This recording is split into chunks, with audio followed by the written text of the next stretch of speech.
Mudah-mudahan negara kesatuan Republik Indonesia yang kita cintai bersama dijaga keutuhannya oleh Allah, dijauhkan dari musibah, bencana, dan mara bahaya.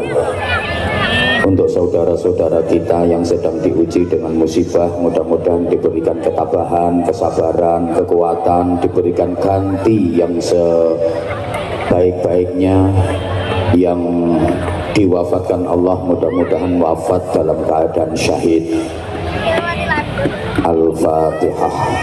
A'udzubillahi minasyaitonirrajim. Bismillahirrahmanirrahim. Alhamdulillahirabbil alamin arrahmanirrahim maliki yaumiddin. Iyyaka na'budu wa iyyaka nasta'in ihdinas siratal mustaqim. Shiratal ladzina an'amta 'alaihim ghairil maghdubi 'alaihim waladdallin. Rabbighfirli wa liwalidayya wa lil mu'minina amin ya rabbal alamin. Para jamaah yang saya sayangi, saya hormati rahimakumullah. Perjalanan dari Pondok Pesantren Darul Istiqomah yang sudah 35 tahun, semoga ke depan makin syiar, makin maslahah, manfaah dan barokah, amin Allahumma amin. Pondok pesantren ini berasal dari dua kata, pondok dan pesantren. Kalau diuraikan, pondok itu sesungguhnya bahasa Arab. Adik-adik kalau buka kamus ada lafaz funduk, fa, nun, dal, qaf, bacaannya funduk, tapi karena lesan Jawa ya diambil enaknya pondok. Itu artinya hotel. Jadi kalau nanti sampean ke Mekah, mudah-mudahan semuanya bisa ke Mekah, juga Madinah, kalau melihat gedung ada tulisan funduk, itu artinya hotel. Funduk Darul Iman berarti itu hotel Darul Iman.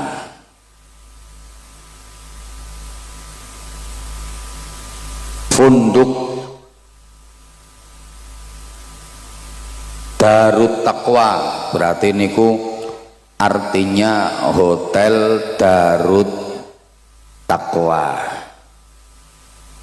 Tapi karena orang Indonesia itu sukanya ke Arab-Araban, jadi ada tulisan alif, ya, sin, kaf, ro, ya, mim. Sama orang kita itu dibaca alif, ya, sin, karim. Padahal yang benar bacaannya es krim. Jadi saya ulang, pondok itu bahasa Arab artinya apa? Mbok gak nyaut tok. Artinya hotel. Jadi kalau pondok pesantren NU berarti itu hotel bintang 9. Nah, kan simbolnya NU bintang 9. Kalau pondok pesantren Muhammadiyah berarti hotel matahari. Pesantren itu ada yang mengatakan berasal dari bahasa India kuno, santra, artinya manusia yang dianggap suci, nggak punya dosa dalam kepercayaan India kuno, yang berhak menafsirkan kitab sucinya. Jadi orang India kuno itu punya kitab suci yang hanya boleh ditafsirkan oleh kelompok santra. Kitab suci orang India kuno itu Red Veda, Atharva Veda, dan Sama Veda. Ini sama tak apusi orang ngerti. Itu hanya boleh ditafsirkan oleh kelompok santra, orang-orang yang dianggap suci, nggak punya dosa. Nah, kalau di Indonesia mayoritas penduduknya beragama Islam, punya kitab suci Al-Quran, itu yang bisa menafsirkan ya kelompok santra. Kalau di Indonesia menjadi santri. Allahumma sholli ala Muhammad.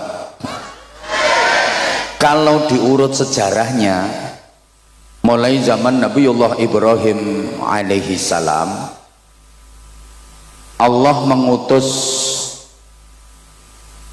seorang nabi dari bangsa Arab Selatan, namanya Nabi Hud alaihi salam, diberi kaum yang bernama kaum Ad. Wa ila adin akhahum huda, dan kepada kaum Ad Allah mengutus saudara mereka yaitu Nabi Hud alaihi salam. Nah, karena kaum Ad ini nakal-nakal, maka nasibnya dibinasakan oleh Allah, gagal di Arab Selatan.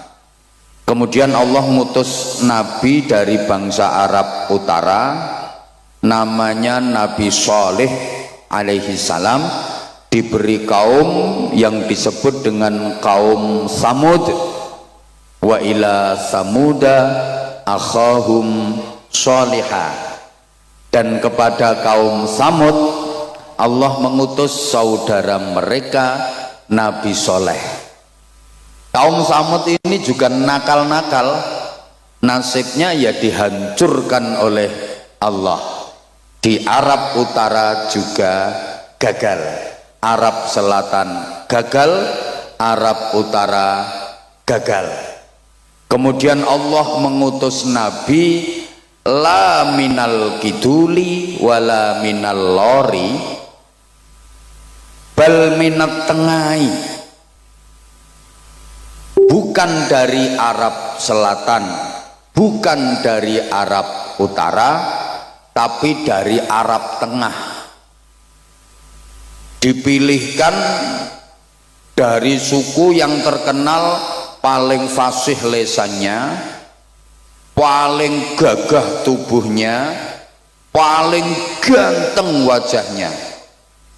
Nabi itu adalah Ibrahim alaihi salam. Dan diingat Bapak Ibu para jamaah, semua nabi-nabi setelah Ibrahim alaihi salam itu adalah dzurriyyahnya, keturunannya Nabi Ibrahim. Makanya Nabi Ibrahim dijuluki Abul Anbiya, bapaknya para nabi. Jadi semua nabi sesudah Nabi Ibrahim itu keturunannya Nabi Ibrahim. Nabi Ibrahim itu fasih lesannya, gagah tubuh, ganteng wajahnya. Dan semua keturunan dari Nabi Ibrahim yang jadi nabi itu ganteng semua. Ma arsalallahu nabiyyan illa wa hasanal wajhi. Allah tidak mengutus seorang nabi pun kecuali berwajah ganteng. Semua nabi itu ganteng-ganteng semua. Nah, sekarang kalau al ulama warasatul anbiya, para ulama itu pewarisnya para nabi, sampai yang diteni kiai-kiai ini ku roto-roto ganteng-ganteng. Kalaupun tidak ganteng, lek wis dadi kiai pasti ada aura tersendiri. Silahkan dilihat rai saya, insya Allah lama-lama belenek.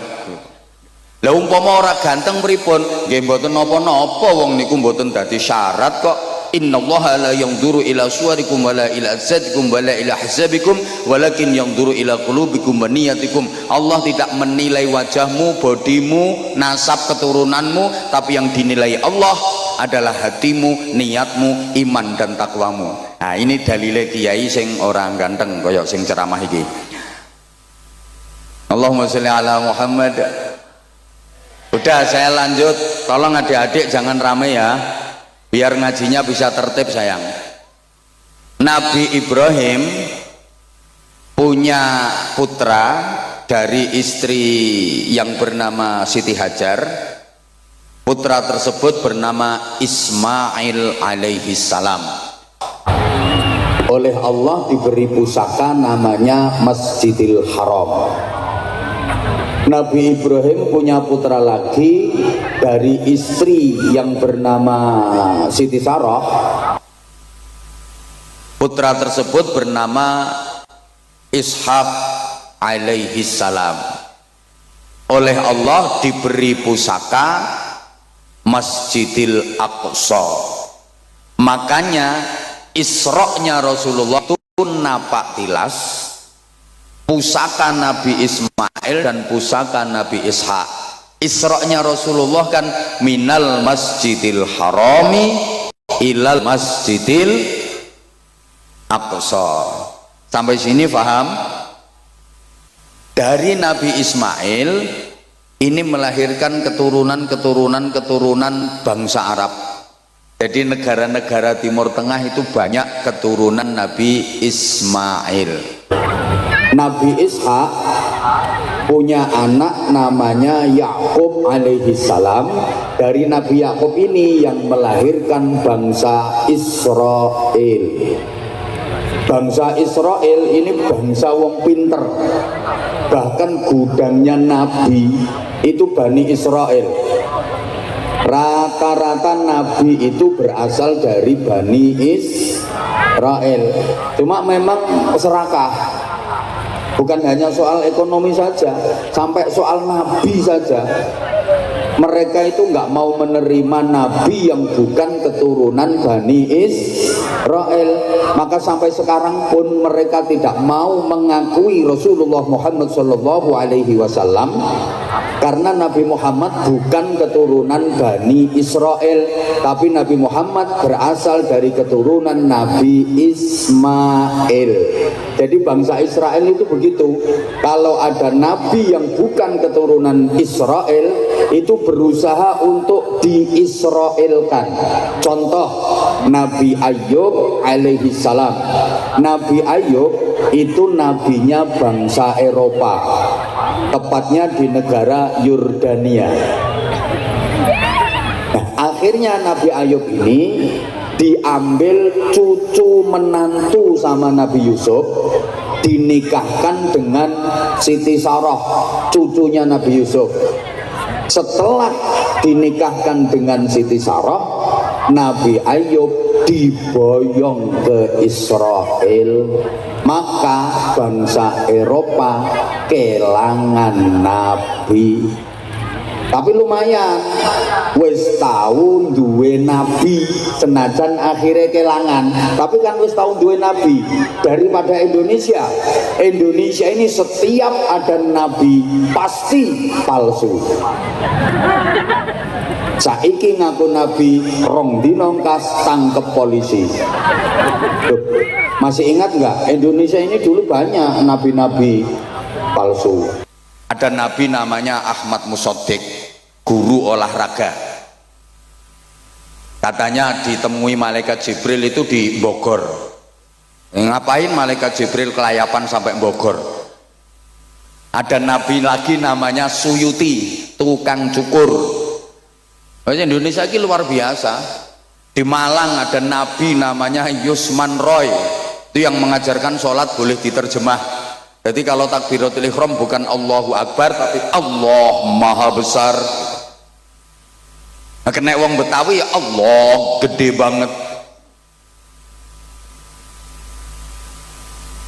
Kena wong Ponorogo Allah gedene ram. Ini Bojonegoro ya Gusti Allah Gawedi. Wong Madura Allah Maha Raja tak iya. Di Jombang juga pernah ada nabi namanya Jari. Pokoknya Indonesia ini Masya Allah, setiap ada nabi mesti palsu. Allahumma sholli ala Muhammad. Ini adik-adiknya kok masih rame ya? Kalau adik-adik aja rame nggak pantas, apalagi yang kawak-kawak ya. Di pengajian kok misalnya maaf-maaf ngobrol sendiri sama temennya atau main HP, itu rasa-rasanya kok kurang pantas. apalagi di panggung. Kalau di panggung izin kiai tepuk tangan nggak apa-apa, kan kalau di panggung itu jadi pusat perhatian, di syuting akhirnya nanti komennya netizen itu kadang-kadang ngeri. Itu di panggung kok main HP sendiri ya. Meskipun nggak mendengarkan, mending ngelamun saja daripada main HP malah nanti dinilai negatif. Bukan karena kita pengen dinilai manusia, enggak, tapi yuk ngerusui majelis pengajian. Betul? Allahumma sholli ala Muhammad. Oke, sekarang saya lanjut runutan dari masjid. Tadi Nabi Ismail diberi Masjidil Haram, Nabi Ishak diberi Masjidil Aqsa. Ringkes biar nggak kepanjangan karena saya mau pindah sampai kepada Nabi kita Muhammad Shallallahu Alaihi Wasallam. Rasulullah hijrah dari Mekah ke Madinah, sampai perbatasan beliau membangun masjid yang kemudian masjid itu dikenal dengan nama Masjid Quba. Itu adalah masjid yang pertama kali dibangun dalam sejarah Islam. Mudah-mudahan seluruh jamaah yang ikhlas mengikuti majelis mulia malam hari ini bisa ziarah ke Masjid Quba. Salat 2 rakaat di Masjid Quba itu pahalanya sama dengan ibadah umroh. Lah kalau 4 rakaat pahalanya kayak umroh 2 kali. Di mana letaknya? Ya masuk wilayah Madinah. Mudah-mudahan seluruh jamaah ini diizinkan Allah untuk menjalankan ibadah umroh dan berziarah ke makam Rasulullah Shallallahu Alaihi Wasallam. Jadi realistis saja saya kalau mendoakan mudah-mudahan bisa umroh. Untuk mendoakan haji rasa-rasanya berat, bukan karena duit. Syarat haji yang paling berat sekarang itu as-sabru bil antri, karena antriannya udah 30 tahun. Ini coba disederhanakan oleh Kementerian Haji dan Umroh menjadi rata semua seluruh Indonesia, antriannya 26 tahun. Itu pun sudah sangat lama. Kalau penjenengan sekarang umur 60 tahun baru daftar, nanti berangkatnya umur 87 tahun. Tekan pora umurmu. Nah, nek umroh kan masuk akal. Allahumma sholli ala Muhammad. Nah, Masjid Quba itu masjid yang menjadi kebiasaan Rasulullah untuk bermalam minggu. Jadi Rasulullah itu punya kebiasaan malam mingguan.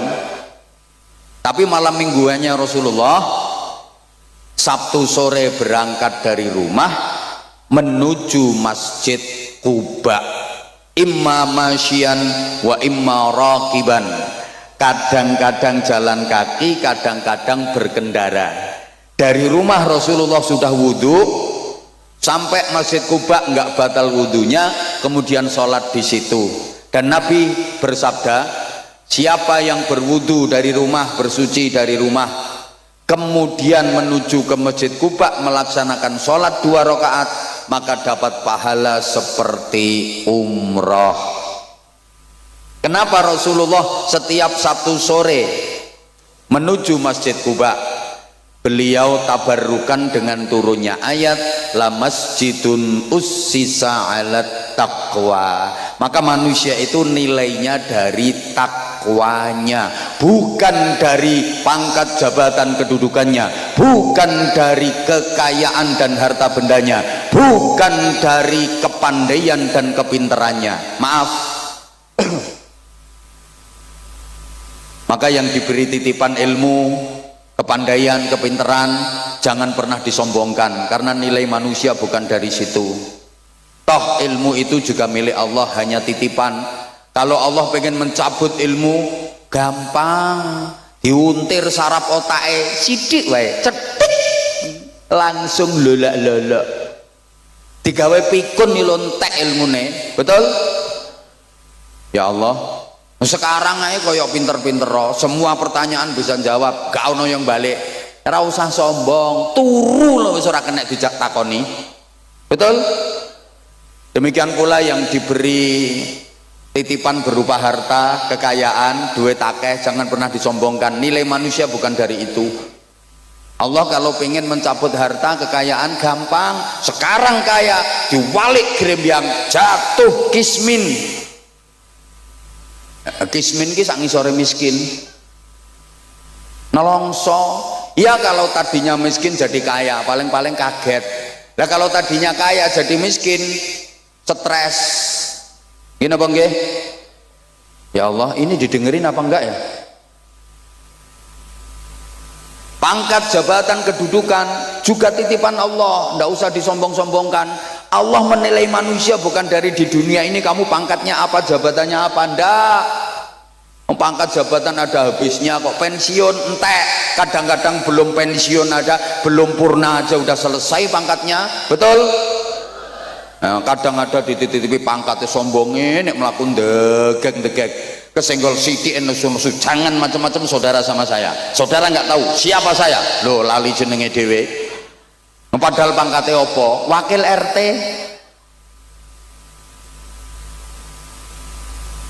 Jadi manusia itu yang dinilai takwanya maaf. Nek sapi, kayak nilainya teko dagingnya. Semakin akeh dagingnya, semakin gede, semakin lemu, semakin larang. Sing lemu langsung mereng-mereng lu gue. Wih nek sapi. Tapi apakah semua binatang nilainya dari dagingnya, dari lemunya, dari gedenya? Ndak. Nyatane ono kok manuk cilik ungkil-ungkil nilainya harganya lebih mahal daripada sapi sing gede. Ngene apa mboten? Karena manuk, ene wong ngomong manuk kok diguyu to. Nilainya dari suara. Kalau manuk nilainya dari suara, kalau sapi nilainya dari daging, dari lemunya. Lah kalau manusia nilainya dari apa? Lemunya. Ya kono saingan karo sapi. Dari takwanya. Allahumma sholli ala Muhammad.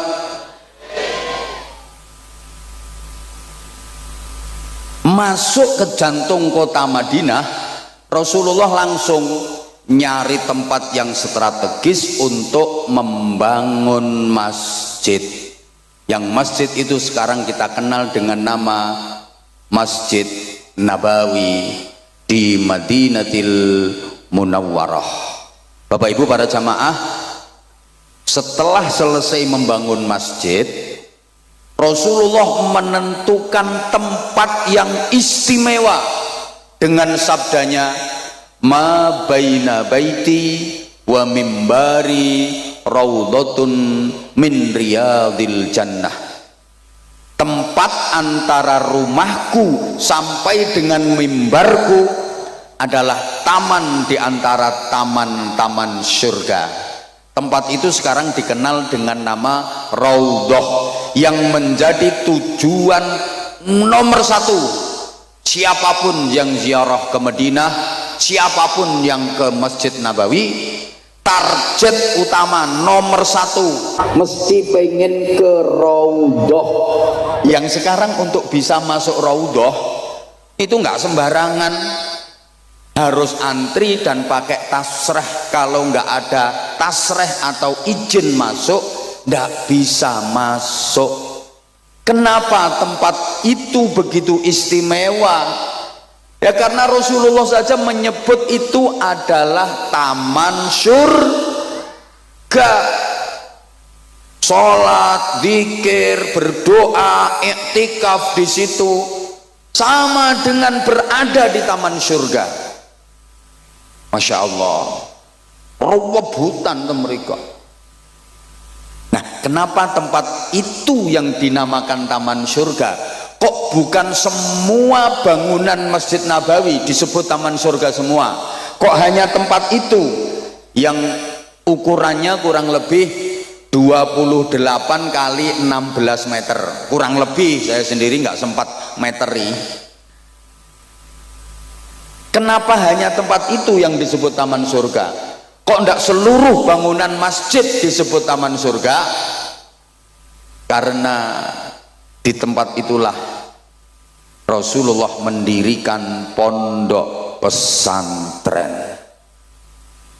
Di tempat itu Rasulullah mengajar sahabat-sahabatnya, mendidik murid-muridnya.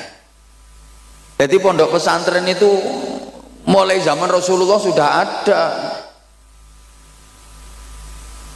Iki modelmu kok kaya ora percaya ngono diomongi. Halo?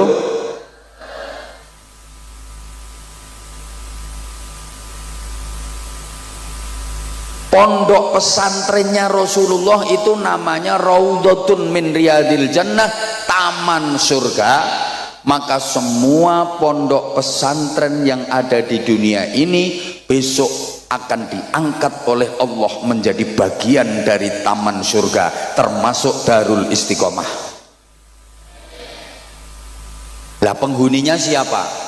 Ya semua yang berkaitan dengan pondok pesantren, yang ngajar, yang belajar. Jadi ya kiainya, bunyainya, ustadz-ustadzahnya, pengurus-pengurusnya, santri-santrinya, sak wali santrine mlebu swarga. Nek sahriyae ora telat. Dan semua orang yang ikut membantu dan mendukung perjuangan pondok pesantren minimal seneng karo pondok pesantren. Soalnya ngapunten kadang-kadang ana wong nanggone lingkungane iki ana pondok pesantren wis ora melu nyumbang, ora ndukung, ora ndongakne, malah ngrusui. Wonten apa? Ora usah kaget. Sandinge sumur, sandinge jeding, sumur jeding untuk bersih-bersih. Sandinge kuwi mesti ana peceren. Ora usah kaget. Halo? Perjuangannya Kanjeng Nabi yo dirusui Abu Jahal, Abu Lahab. Mboten usah kaget, sama nek berjuang terus wonten penghalang, ono aral, ono rintangan, wis niku gandengane. Allahumma sholli ala Muhammad. Nah, Bapak Ibu para jamaah rahimakumullah, santrine Kanjeng Nabi niku nggih kathah saking tebih-tebih. Wonten santri sing berasal dari Jerman, namanya Suhaib Ar-Rumi. Coba itu, niki wong Eropa, dari Romawi Jerman datang ke Madinah, mondok ten kene Kanjeng Nabi. Wonten saking Asia Barat, Persia, namanya Salman Al-Farisi, mondok ning Kanjeng Nabi. Bahkan wonten saking Afrika, Bilal bin Rabah. Mulane pondok pesantren serius, pondok pesantren sepuh tingali. Santrine rak saking tebih-tebih. Mangke pondok pesantren iku nek wis tenanan, santrinya dari jauh-jauh. Sampeyan titeni to pondok-pondok pesantren sing wis serius tenanan-tenanan niku, santrine teko adoh-adoh.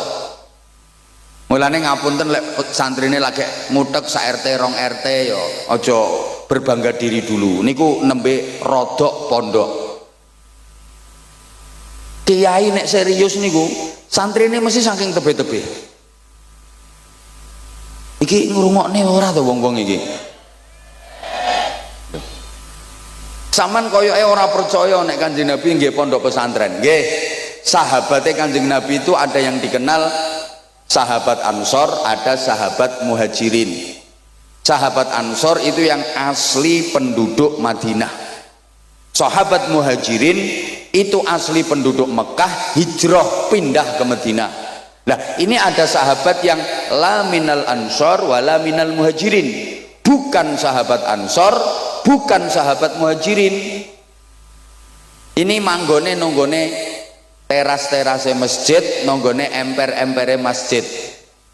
Kemudian dikenal dengan nama Ashabus Suffah, penghuni teras, penghuni emperan. Terus kali Kanjeng Nabi didamelaken godak-godakan. Manggene ten mriku wis ana pondok, godakan. Tinggalnya di situ, mondok di situ. Kepala pondok pesantrennya namanya Abdurrahman bin Sakhr yang kita kenal dengan nama Abu Hurairah. Allahumma sholli ala Muhammad. Nah, Rasulullah mengasuh pondok pesantren bersama dengan istrinya yang bernama Sayyidah Aisyah bintu Abi Bakrin Siddiq radhiyallahu anhu. Di antara istri-istri Rasulullah yang diajak ngasuh pesantren niku Sayyidah Aisyah. Makanya Kanjeng Nabi dawuh sepeninggal Sayyidah Khadijah wafat, Kanjeng Nabi dawuh, inna ahabban nisa ilayya Aisyah wa inna ahabbar rijal ilayya abuha. Wanita yang paling aku cintai di dunia ini adalah Aisyah, sedang laki-laki yang paling aku cintai di dunia ini adalah ayahnya Aisyah, Abu Bakar Siddiq. Kenapa istri Rasulullah yang paling dicintai Sayyidah Aisyah? Apa karena beliau cantik? Ternyata bukan. Bukan karena beliau cantik. Memang Sayyidah Aisyah itu cantiknya luar biasa, sampai Rasulullah manggilnya itu mesra banget, ya Humaira, wahai yang cantik putih kemerah-merahan. Kalau di sini kayak mana ya Aisyah itu ya cantiknya ya. Ijen dan ini ya kesempatan saya ya pas gini tok ini dan kayak penceng ya ngacung, masa Aisyah ngono enggak Sayyidah. Nggak ada, ini tambah lemu ini. Nggak ada. Saking cantiknya. Tapi bukan karena itu Rasulullah paling mencintainya. Kenapa? Ya karena Sayyidah Aisyah yang diajak ngasuh pesantren karena keilmuan.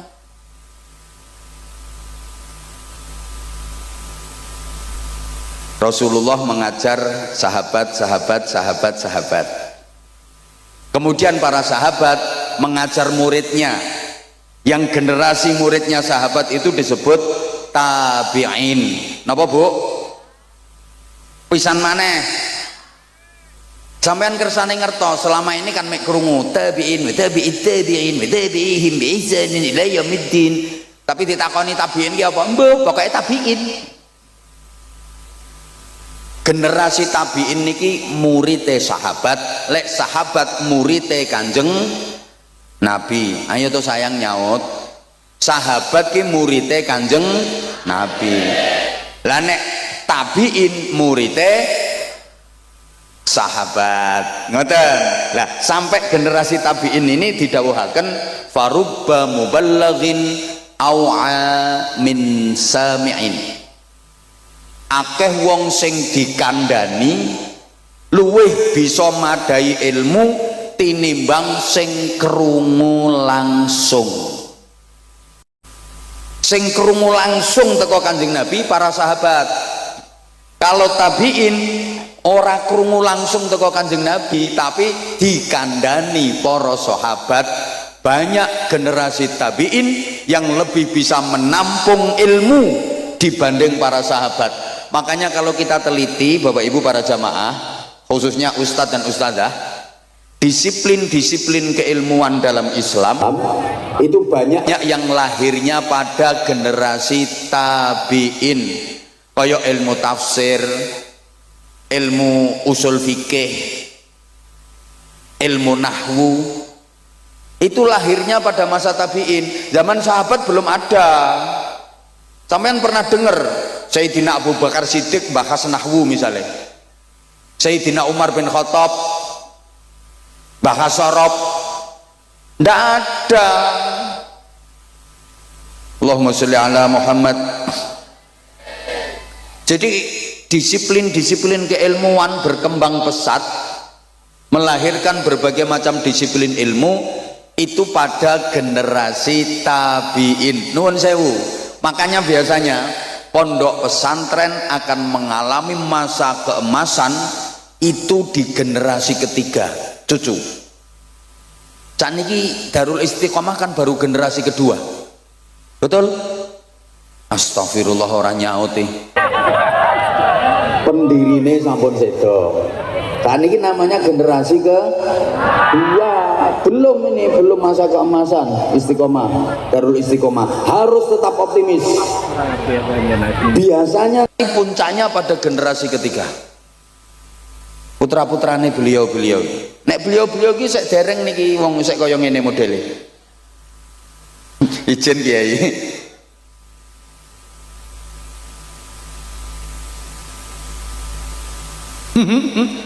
Loh, nggih. Ukurane generasi ketiga. Tapi yang ngono, kalau generasi ketiga ini kok tidak mampu mengembangkan dan tidak dikaderisasi dan regenerasi dengan baik, mengalami masa kehancuran. Nggih, nyuwun sewu radi ngatos-atos para pimpinan dari pondok pesantren. Jadi pertaruhannya nanti pada generasi ketiga. Bahkan banyak yang terjadi perpecahan di pondok-pondok pesantren itu juga pada generasi ketiga. Masa ning ngene pondok pesantren ono perpecahan? Piye? Kadung rukun ya ora kaya rukune pondok pesantren.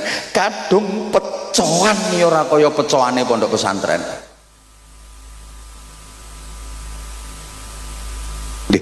Kula ngemotake. Halo.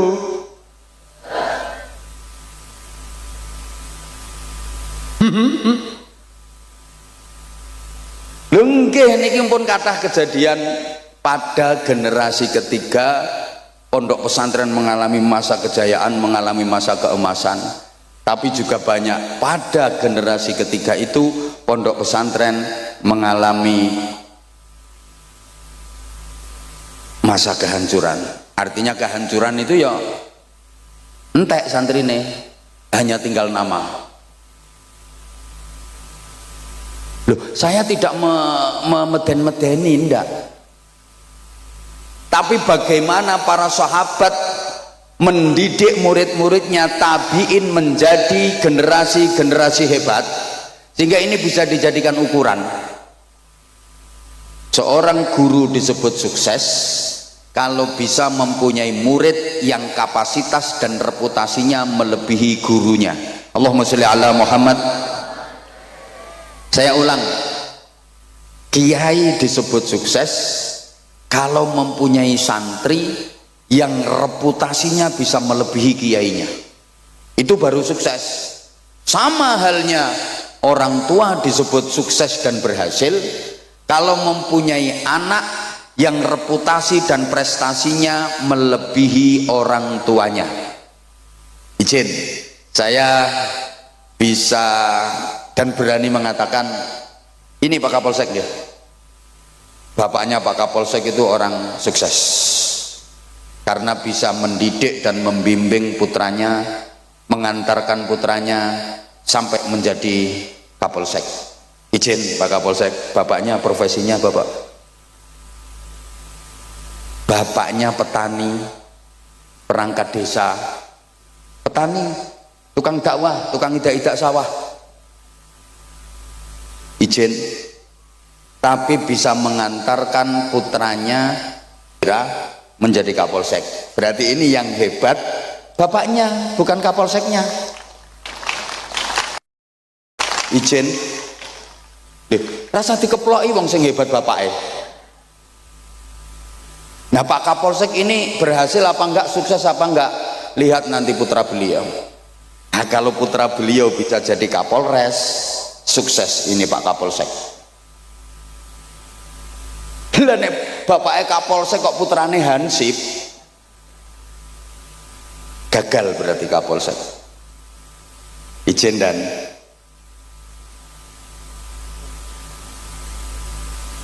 sama Pak Dan Ramil juga begitu.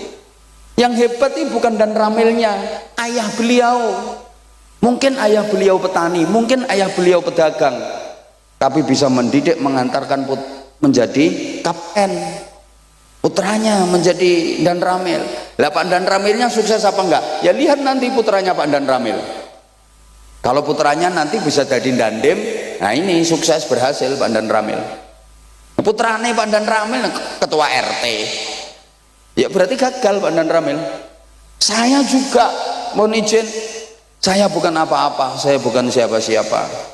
Kalaupun disebut berhasil, yang berhasil adalah orang tua saya, guru-guru saya. Yang hebat itu guru-guru saya, kiai-kiai saya. Saya hanya debu, saya bukan apa-apa. Karena kalau tanpa orang tua saya, tanpa mbah-mbah saya, tanpa guru-guru dan kiai-kiai saya bukan apa-apa, saya bukan siapa-siapa. Lah saya ini berhasil apa enggak? Ya nanti anak saya seperti apa? Kalau anak saya bisa melebihi saya, berarti saya berhasil. Lah kalau anak saya nggak bisa melebihi saya, ya berarti saya gagal. Halo? Pondok pesantren ini juga begitu. Akan berhasil ketika bertambah dekade tambah berkembang, tambah dekade tambah berkembang, makin manfaat makin barokah. Bukan hanya dari segi kuantitas, santrinya tambah banyak, santrinya tambah banyak, itu juga belum bisa dijadikan ukuran. Tapi yang terpenting justru adalah kualitas. Serius iki bahasane iki. Halo. Wes selesai, ringkes, turun. Tadi dari Nabi Ismail, Nabi Ishak sampai ke Rasulullah, sahabat, tabiin, turun sampai ke Indonesia, sampai ke Ponorogo, sampai Balong. Masuk ke Indonesia ini dibawa oleh para aulia, para ulama sekitar abad ke-14 pasca runtuhnya kerajaan Majapahit. Jadi Bapak Ibu para jamaah, dibanding negara-negara lain di dunia ini, Islam masuk ke Indonesia itu agak telat, abad ke-14. Ini secara pergerakan ya, kalau secara individu di abad ke-12 sudah ada, tapi secara pergerakan baru pada abad ke-14. Padahal Islam sudah merambah ke wilayah lain di dunia ini di akhir abad ke-6 dan di awal-awal abad ke-7. Islam sudah masuk Spanyol. Ngertos Spanyol nggih? Kidule Siman. Bergeten awak. Abad ke-7 Islam sudah masuk Spanyol, dibawa oleh Torik bin Ziyad. Makanya adik-adik santri kalau ngaji Nahwu Alfiyah Ibnu Malik, itu karangannya ulama asli Spanyol, namanya Syekh Muhammad Jamaluddin bin Abdullah bin Malik Al-Jayyani Al-Andalusi. Jadi yang ngarang Alfiyah Ibnu Malik itu orang Spanyol, bukan orang Balong. Hui, Islam sudah sukses membangun peradaban di sana. Islam masuk Rusia itu ya abad ke-7. Taman lek krungu ana wong maca hadis rawahul Bukhari, hadis ini riwayat Imam Bukhari, rumangsamu Bukhari tonggomu bakal sego goreng. Orang sana, ya Allah, Islam sudah masuk ke Irak, Mesir, ya abad ke-7, masa-masa Amr bin As jadi gubernur Mesir. Dah tak ringkes saya, Islam masuk Iran awal abad ke-7 yang membawa Abu Ubaidah Ibnul Jarrah.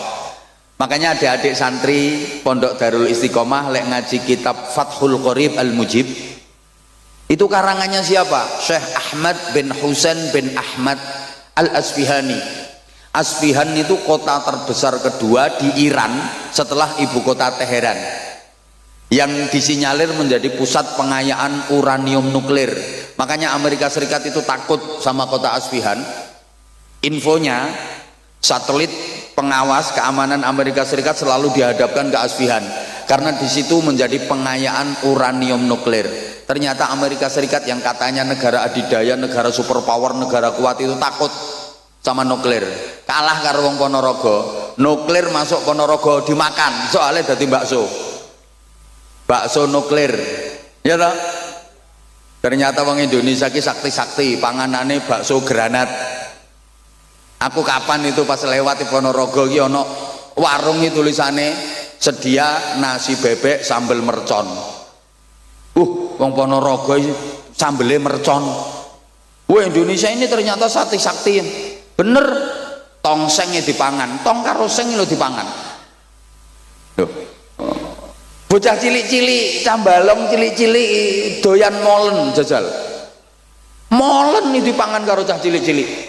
Wong ibu-ibu kletis-kletis mangan jajan apa Bu? Kuping gajah jajal. Indonesia ini sakti-sakti ternyata. Kapal selam ya dimplok. Gulane ae pasir, batu. Mulane lek Amerika kae jarene wis tekan bulan, ala paling ning kono trimo ngencepno gendera. 6 bulan pamer-pamerno. Wong balong nek blonjo ino matahari.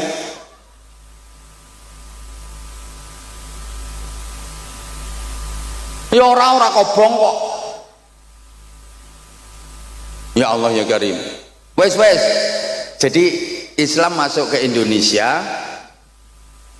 abad ke-14 itu dibawa oleh para wali terus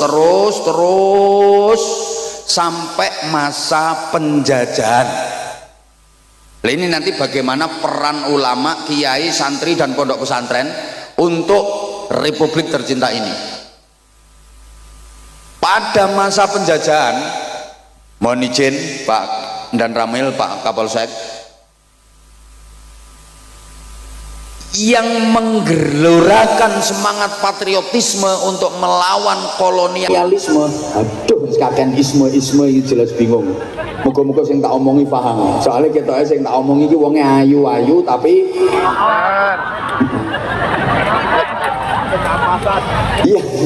yang menggelorakan semangat perlawanan melawan penjajah itu ternyata ya para kiai, para ulama. Lu kenapa kok para kiai, para ulama? Bukan tentara, bukan polisi. Ijen, waktu itu tentara belum lahir, apalagi polisi belum blas. Ijen dan memang iya kok, belum lahir.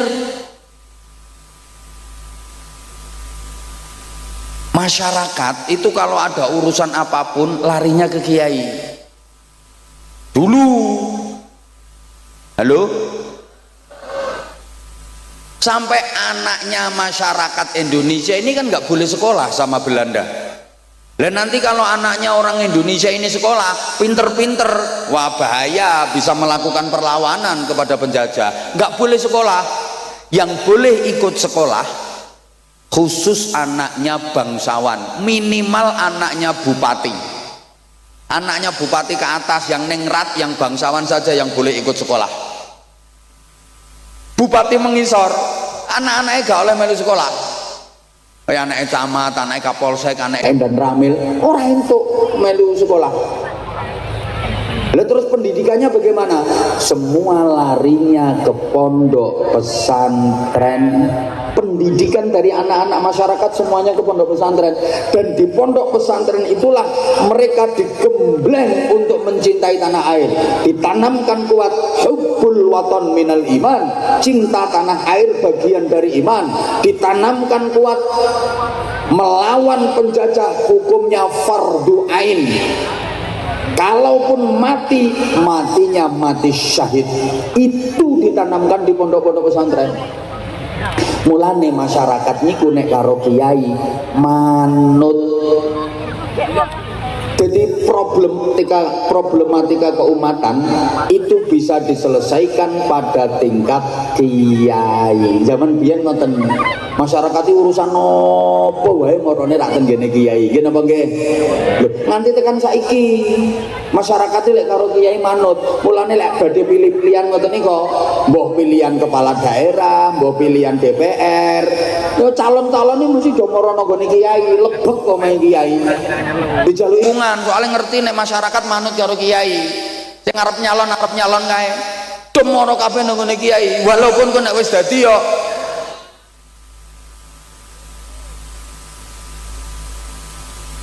masyarakat ngoten kok. Anak nakal ya mara kiai. Yai nyuwun berkahe anak kula nakal yai. Nyuwun berkahe kene didongani karo kiai. Alhamdulillah waras nakale. No. Yai bojo kula meteng tuwa pun 11 wulan kok dereng lahir-lahir to yai. Mara kiai njaluk suwuk pendobolan. Terima dikai ngombe banyu kon ngombe karo gebyurne wetenge bojomu ya procot lahir kok. Ngono. Yai utang kula kathah yai. Gek niki wayahe ditagih. Kula nyuwun tulung kersane mboten ditagih. Kersane sing kula utangi niku mboten nagih. Wis iki wacake ayat kursi. Mangke lek pas man dzalladzi yashfa'u 'indahu wiwaca sing dawa baru illa biizni. Kae kok metenteng kae ketoke utange akeh arep praktek kae.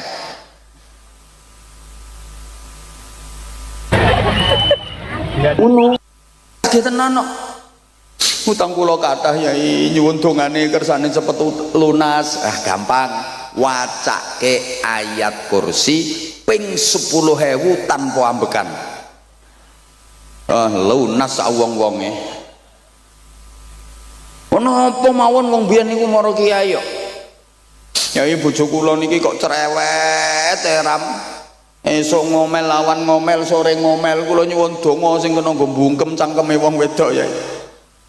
Gampang kae wacake summum bukmun umyum fahum la yarjiun. Ya diparingi padahal kiai ini nembe berarti celatu bojone.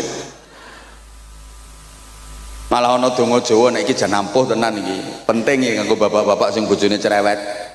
Kene pengen waras cerewete entenono bojomu turu. Sing paling ampuh iki disuwuk pas turune mangap. Nek wis kira-kira tanek gek turune mangap kae, sampean lungguh sandinge wacake sebut jenenge bojomu. Pomo kok bojomu ki jenenge Sumiati. Bismillahirrahmanirrahim. Cilika cilikem. Bumi mengo. Cangkeme Sumiati mingkem. La ilaha illallah Muhammadur Rasulullah. Kayak sebul ke cangkeme kae. Beres. Ibu-ibu sing rumangsa cerewet siap-siap. Engko bengi kathek lambemu isis. Disuwuk aman berarti. Mulane gek nang pasang jebakan nae sampean. Nek krasa lambemu isis berarti disuwuk, Bu. Wong wedok cerdas ya pasang jebakan kok. Wis pokoke pura-pura turu padahal asline isih melek. Wis krasane arep disuwuk. Gek sing lanang ngintip terus, wis turu apa urung, akhirnya sing wedok pura-pura. Sing lanang mlebu kamar mlakune jinjit. Kaya pendekar kungfu kae. Sing wedok karo merem kuwi ndang mrene yo ndang mrene yo arep nyuwuk to. Bareng dijenggileng karo sing lanang. Yes, tanek iki. Sing wedok kudu guyu diempet.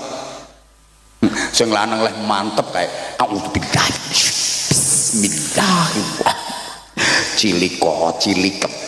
Bumi mengo. Bareng arep disuwuk kae sing wedok melek. Wek.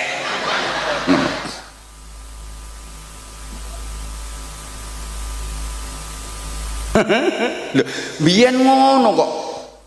Apa-apa maro kiai biyen. Makanya kiai itu menjadi solusi dari semua problem keumatan sehingga bisa menggerakkan masyarakat untuk melakukan perlawanan melawan penjajahan. Allahumma sholli ala Muhammad. Nah, wis. Terus orang melu nyumbang ra usah cerewet. membuat wis rungokke. Membuat mbuh ra direken kok. Pergerakan di Indonesia ini simbolnya dua. Satu, masjid. Dua, pondok pesantren.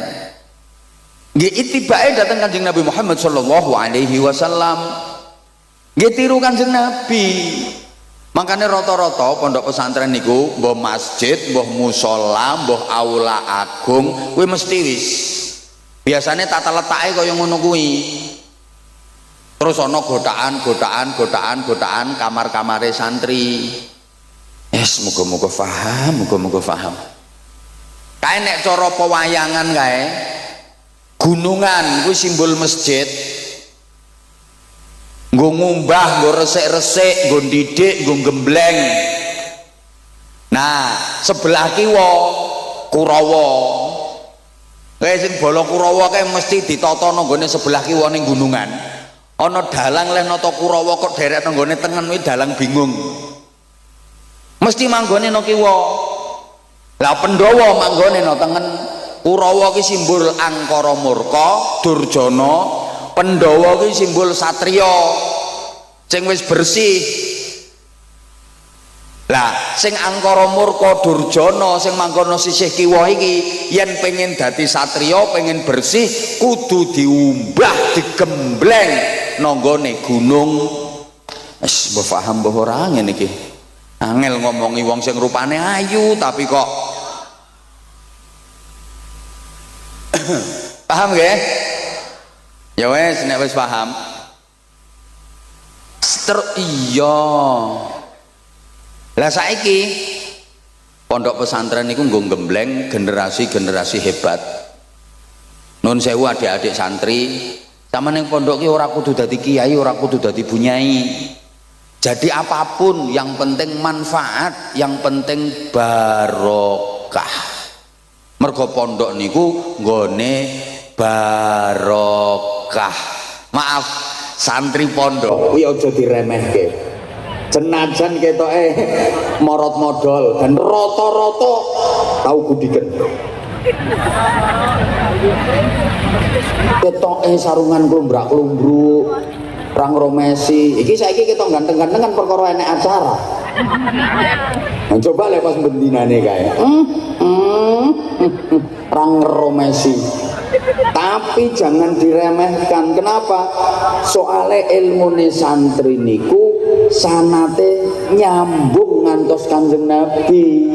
Ilmune santri no pondok niku tetesan ilmu ne Kanjeng Nabi. Aja diremehke. Duh ki waktune sayange ora cukup iki.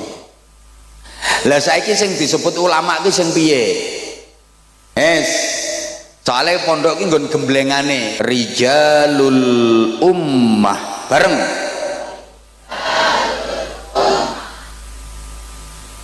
Community leader bareng. Kok community lemper? Mimpin masyarakat. Nun sewu. Jadi kiai niku mboten namung mimpin santri, tapi ya mimpin umat, mimpin masyarakat. Nah, mimpin masyarakat kuwi luweh angel tinimbang mimpin santri. Nek mimpin santri gampang.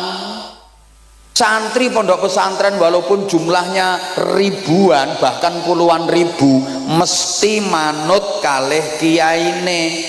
Kiyaine merentah ngetan puluhan ribu santri ngetan kabeh. Kiyaine merentah ngalor ribuan santri ngalor kabeh. Ora ono sing wani bantah karena di pesantren itu ada lembaga tertinggi yang paling ditakuti oleh semua santri, namanya Departemen Kualat. Mulane tempat pendidikan akhlak, pendidikan karakter ini nggone pondok pesantren. Ngomong santri iki gampang kok. Tapi ngomong masyarakat, mimpin masyarakat angel. Jangankan ribuan, sepurane mimpin wong desa napa niki desane? Mimpin wong Sumberjo 10 lho angel ra karuan. Apa meneh wayah pilkada kae. karo kiai ini dijak sok pilihan milih calon kae ya. Lagi wong 10 ki sing 7 malah ngomong ngene, ngapunten Mbah Yai pun angsal dunduman keng mriko kok. Terus angel mulane dalam ngomong masyarakat niku menerapkan niku cara tembang lirir kae cah angon dadi duwe sifat angon. Angon itu kan ngemong, Bu. Ngemong angon itu mengetutkan. Apa ya mengetutkan itu? Mengintili. Angon niku manggone nang ngarepe apa nang mburine? Wong angon iki nang ngarepe sing dingon apa nang mburine? Ten mburine mengetutkan. Kaya angon wedhus, endi wedhuse mau ya? Angon wedhus iki mesti manggone nang mburine wedhus. Nek wedhuse mlakune wis bener apik, jarke tutke wae. Lah engko lek bandang-bandang baru baru ditariki ngono kuwi. Lah nek manggone nang ngarepe wedhus ora angon kuwi, blantik. Gelem ora gelem wedhus ditarik diseret kae nganti melet-melet kae tekek gulune ora peduli. Mulane sampean lek milih pemimpin kuwi milih pemimpin sing iso angon, aja pemimpin blantik. Iso ketekek gulumu melet-melet. Allahumma sholli ala Muhammad. Saged dipahami nggih? Halo. Mergo angon maka teori yang dipakai itu ngetutno senengane masyarakat kuwi apa? Ora langsung diberantas habis. Senengane masyarakat kuwi apa? Lah engko disisipi nilai-nilai Islam. Masyarakat kok senengane kesenian. Oke, dakwahnya lewat kesenian diselingi disisipi nilai-nilai agama. Wong Ponorogo senengane reog. Dakwah Islam lewat media reog, senengane wayang, mendakwahkan agama melalui media wayang. Engko lakon pewayangane disisipi nilai-nilai agama, senengane gending-gending, tembang-tembang, ciptakan gending-gending yang di situ kalimat-kalimatnya mengandung filosofi agama. Mulane ono gending-gending gereh, cublek-cublek, gundul-gundul, sluku-sluku, turi-turi. Lah kuwi nah iki saiki pangapunten sanget wonten permintaan rumiyin saking panitia untuk mengedarkan kotak amal diberi waktu untuk pesantren. Ini masuk bagian dari jariah Bapak Ibu, kesempatan jenengan arep bangun pondok pesantren dhewe ora iso, ora potongan, dirimu tidak patek gablek dhuwit. Tapi lek bareng-bareng ngeten iki, Masya Allah, jenengan mangke saged pikantuk ganjaran kolektif. Alhamdulillah. Ayo ki grup solawat 1-2 lagu sambil ngiringi santri-santri untuk mengedarkan kotak amal kangge pondok pesantren. Nggih, monggo Bapak Ibu disiapkan infak terbaiknya. Nanti saya lanjut ngajinya dan kalau masih ada waktu mudah-mudahan bisa bagi-bagi sarung cop. ayo monggo. Allahumma sholli ala Muhammad.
Allahumma sholli ala Muhammad. Mewakili panitia dan keluarga besar Pondok Pesantren mengucapkan terima kasih infak dan jariyahnya penjenengan. Jazakumullah khairan katsira wa jazakumullah ahsanal jaza. Amin Allahumma. Saya lanjut dulu karena community leader, emotional quotient, alah ngomong apa iki. Makanya berhasil kalau penjenengan jeli gaya penyebaran Islam yang dilakukan oleh para wali jauh lebih sukses dibanding dengan penjajah. Penjajah di Indonesia ini kan bukan hanya menjajah ekonomi tapi juga menjajah akidah. Mereka juga menyebarkan agama, tapi agama yang ditawarkan oleh penjajah tidak laku. Yang sukses besar adalah Islam yang diperjuangkan oleh para aulia dan para ulama. Soalnya gayane ngetutke kuwi. Kadang-kadang leh mulang ini ku sederhana. Nun sewu cobi. Kanjeng Sunan Derajat iki ndawuhi masyarakat mosok kok arep kalah karo kodhok. Wong kodhok iki nek diparingi nikmat kae padha ngaji kok. Napa nggih to Kanjeng Sunan? Lha rungokke to lek rampung diparingi nikmat rupa banyu udan kae, kodhok-kodhok do ngaji kae. Dirungokke lah kok tenan. La in syakartum la azidannakum wala in kafar. Nah, kodhoke ngalah rene. Inna azabi lasyadid kae. Kowe sing ora pati iso ngaji ya mung maca qul huwallahu ahad, qul huwallahu ahad, qul huwallahu ahad, qul huwaile. Apa maneh sing bodho kae mung maca qul in kuntum, qul in kuntum, qul in kuntum. Tiru tawon jere Kanjeng Sunan Giri. Maksudnya pripun Mbah Yai? Lha ki tawon ki uripe nggo zikir nyang Gusti Allah. Napa nggih? Lha tawon mabur kae suarane rumangsamu rak ming gembrembeng kae zikir kae tawon kae Allah Allah Allah Allah Allah Allah Allah Allah Allah Allah Allah Allah Allah nyebut asmane Allah kae Allah Allah Allah Allah Allah. Yen ora percaya cekel siji tempelke kupingmu. Rungokke ora Allah ora ngono. Lha wong bebek ki maca tasbih terus kok. Wong-wong iki krungune rak wis sejatine subhanallah subhanallah subhanallah. Ra ngandel ya wis. Syukur aja kalah karo sapi. Sapi ki rampung dikeki mangan, rampung dikeki ngombe kae aja maca hamdalah kae alhamdulillah. Apa persis? Matur suwun nggih, matur suwun. Matur suwun, matur suwun. Nggih, nggih. Ilate wong Jawa niku angel dikon ngunekke Arab. Lapangan ombo ki nggone wong sing macem-macem, nggone wong werna-werna. Lah macem-macem werna-werna kuwi bahasa Arabe al-laun. Al-laun ki maknane macem, al-laun maknane macem. Dadi macem-macem berarti bahasa Arabe al-laun. Ilat Ponorogo arep ngonekke al-laun kangelan alun. Arep ngomong syahadatain repot sekaten. Kalimah syahadah angel, kalimah sodo syamir khairan fatrukil bagho repot semar gareng petro. Ini ngulangi ibadah kayak orang langsung disebut sholat. Mergo napa? Le wong biyen niku dereng kenal sholat, ning wis kenal pangeran. Ibadahe piye? Manembah Sang Hyang. Nek ngarani ki manembah Sang Hyang, mula kae urung diarani salat, diarani sembah yang leh manembah manggone di sanggar pamujan, mula kae ora disebut musala ning disebut langgar. Cerdase wong biyen. Nek arep mlebu desa ki mesti ana gapurane kae. Lho gapura ki supaya warga desa kuwi guyub rukun jadi pemaaf bukan pendendam. Wong gapura ki asline bahasa Arab ghafura, pemaaf. Nah ilate sampean arep ngomong ghafura, metode angel gapura. Understand? paham karepmu ora paham karepmu. Nomor loro ditiroke Rijaluddin bareng, spiritual leader bareng. Kok isinya serwal melungker gitu ya. Jadi harus mempunyai daya spirit, kekuatan spirit. Nuwun sewu Kiai Nahuri, Kiai Zainal Arifin, Kiai Muhammad Ghufron, nuwun sewu panjenengan yen nerusake amanah saking muassis pendiri, neruske pondok, neruske mulang niku gampang. Neruske dari segi keilmuan niku gampang. Sing angel niku bagaimana mewarisi istiqomahnya, mewarisi perjuangannya, mewarisi kesabarannya, mewarisi zuhudnya, mewarisi wirainya, mewarisi ikhlasnya. Itu sing angel. Kalau hanya mewarisi keilmuan, transfers of knowledge gampang. Saiki pengen pinter gampang kok. Gampang, orang angel mau saiki pengen pinter. Kitab pirang-pirang, Fathul WhatsApp, Raudatul Facebook, Kifayatul Instagram, Nihayatul TikTok. Bahkan ada ilmu yang mencakup semua disiplin ilmu, namanya ilmu Googleologi. Kalau hanya sekedar pengen pinter, nuwun sewu, budal mondok nonggone pondok sing tenanan, orang usah suwe-suwe 7 tahun ngono mesti iso maca kitab, insyaallah ngalim wisan. Kalau hanya sekedar berilmu wis to budal nonggone pondok sing tenanan, ora pondok-pondokan. Kayak ngaji sing tenanan 7 tahun insyaallah wis ngalim sampean, iso ngaji wisan. Kalau hanya sekedar berilmu, tapi mboten cukup niku. Harus ada sesuatu yang bisa melahirkan al-hikmah wal barokah bareng wal sepisan maneh wal. Nah itu adanya di pondok pesantren, dan itu kekuatan dan daya spirit. Mulane nuwun sewu kiai mbiyen niku nek mulang dibanding karo guru-guru saiki kalah, dibanding karo dosen-dosen apa maneh sing wis S3, S4, S7, S14.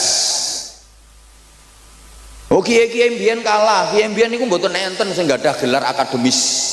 Kula kok dereng kepireng kiai-kiai zaman biyen kok enten doktor IR, terus mburine MSI, MPDI, MHI, MM, MH, SH, terakhir BH. Ora ono. Gayane mulang yo kadang mboten penak dibanding karo ustaz-ustaz saiki, kalah. Wong dongae ora patek fasih kok. Allahumma inna nasaluka salamatan fiddin wa ngafiyatan fil jasad, ada tampil ngilmi wa barokah tampil rezeki, tobatan qoblal maut, rokematan ngindal maut. Saiki kan fasih-fasih ustaz-ustaz saiki Rabbana atina fid dunya hasanah wa fil akhirati hasanah. Lah muni kok sampai intil-intile merotoli kae. Lho kadang mulangi ora cetha kok. Gek kitabe wis mblobor, sasane iki wis mblobor, kitab lawas nganggo kacamata kandel kae. Mulang santrine kae. Al jamalu utawi untu. Unta lho diwaca untu. Lah santrine ono sing ngerti kae. Niku maknane unta Mbah Yai, aku wis ngerti. Kuwi unta sing duwe untu. Kuwi basa Arabe jamal, nek rande untu kuwi nakoh ya. Kiai iki mau kalah. Wal jaradu lan lawang, walang iki diwaca lawang. Dari santrine, walang Mbah Yai. Lah iya, walang sing mlebu teko lawang. Wal hayatu lan alu, ula Mbah Yai. Lah iya ula gedene sak alu. Nek cilik kuwi cacing ya le. Wal ghanamu lan kembang, kambing Mbah Yai, kambinge mangan kembang. Nah, tapi ngono nyatane santrine kok hebat-hebat ayo. Ayo, bahkan tokoh-tokoh besar negeri ini mayoritas adalah alumni pondok pesantren. Para pendiri republik ini mayoritas adalah orang-orang yang pendidikan karakternya ta'limul muta'allim, bidayatul hidayah, sulamut taufik. Halo? Coba para pahlawan nasional, pejuang-pejuang republik ini, wih banyak lulusan pondok pesantren, banyak kiainya. Kiai Mojo, mau kiai tenan niku, ngalim niku. Bolone Pangeran Diponegoro. Ya Pangeran Diponegoro niku ngalim, namanya aslinya kan Abdul Hamid, apal Quran, menguasai qiraah sab'ah. Lho saniki peninggalane sik ana Fathul Qorib, Fathul Muin. Kiai niku. Halo, Kiai Tengku Umar, ono Kiai Sultan Hasanuddin, kata. Lah kayak sampean lali po, resolusi jihad. Indonesia ini wis diproklamasikan merdeka, tapi mau direbut kembali sama sekutu kayak. Kedaulatannya mau direbut kembali. Ini sudah merdeka apa ora? Sopo sing gerakno kae? Resolusi jihadnya Hadratus Syekh Mbah Hasyim Asy'ari sing menggerakkan para kiai, para santri, warga masyarakat sekitar. Lho sampai pimpinane tentara sekutu sing jenenge Brigadir Jenderal Malabi kae, sing manteni santri kae. Dudu tentara, dudu polisi, izin Pak Kapolsek Pandan Ramil, tentara polisi urung enek kok. Sing mateni santri, aku ngerti dhewe pas nonton filmnya kuwi. Ya film ya fakta sejarah kok. Ngono lho. Waduh waktune rek. Mulane di awal-awal kemerdekaan kae pas sapa jenenge Bapak Pendidikan Nasional Ki Hajar Dewantara sowan Presiden Soekarno. Disuwuni saran, apa saran Bapak untuk generasi bangsa ke depan? Pesene, wahai paduka yang mulia Presiden Republik Indonesia, jangan menomorduakan pondok pesantren, jangan menganaktirikan pondok pesantren, apalagi sampai meninggalkan pondok-pondok pesantren, karena cikal bakal berdirinya negeri ini adalah kiai, santri, dan pondok-pondok pesantren.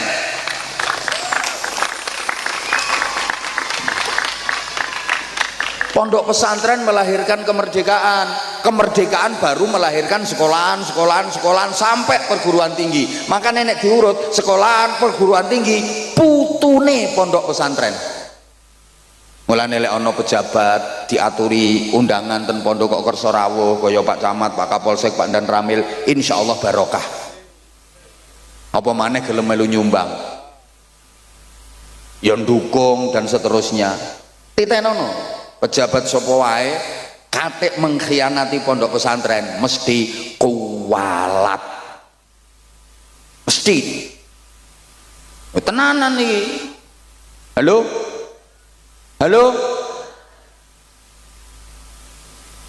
jadi ternyata pendidikan asli Indonesia yang sampai sekarang masih lestari ya pondok-pondok pesantren. Maka mudah-mudahan keberadaan Darul Istiqomah ini benar-benar bisa sesuai dengan namanya, istiqomah ila yaumil qiyamah, terus makin syiar, makin berkembang, mampu melahirkan generasi-generasi yang sholihin, sholihat, yang manfaat untuk masyarakat, manfaat pula untuk negara kesatuan Republik Indonesia yang kita cintai bersama.